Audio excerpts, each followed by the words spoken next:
বাংলাদেশের টেইল এন্ডারদের বিপক্ষে শ্রীলঙ্কার কৌশল ছিল পরিষ্কার, আর সেটা হলো একের পর এক বাউন্সার দিয়ে যাওয়া।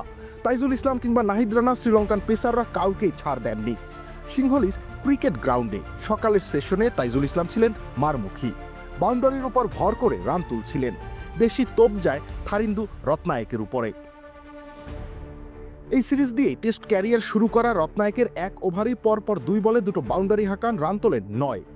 আর কোনো বিকল্প না দেখে শ্রীলঙ্কান পেসাররা বাউন্সার কৌশলে হাঁটা শুরু করেন। থারিন্দুর ওভার শেষ হওয়া মাত্রই শুরু হয় সেই লড়াই। আসিতা ফার্নান্দো তাইজুল ইসলামের উদ্দেশ্যে রাউন্ড দ্য উইকেট থেকে ছোট্ট রান আপে একটা গোলা ছুঁড়ে মারেন। আর এইটা ওইটা না, কাপড় ধোয়ার একটাই সলিউশন, চাকা অল ইন ওয়ান।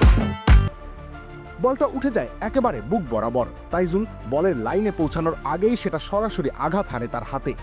ব্যথায় কুকড়ে উঠলেন তাইজুল। সঙ্গে সঙ্গেই মাঠে নামলেন ফিজিও, ঝটপট লাগিয়ে দেওয়া হলো ম্যাজিক স্প্রে।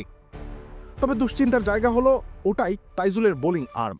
আপাতত হালকা চোট মনে হলেও চোখে মুখে ফুটে উঠেছে অস্বস্তির ছাপ। ব্যথা যেন শরীর নয়, বাংলাদেশের বোলিং আক্রমণকেই ঘিরে ধরেছে। এর পরের ওভারে ডাউন দ্য উইকেটে খেলতে গিয়ে লং অনে ক্যাচে দেন তাইজুল। সকালে আধা ঘন্টা ব্যাটিং করতে পারে বাংলাদেশ, সেখানে রান ওঠে 27টি।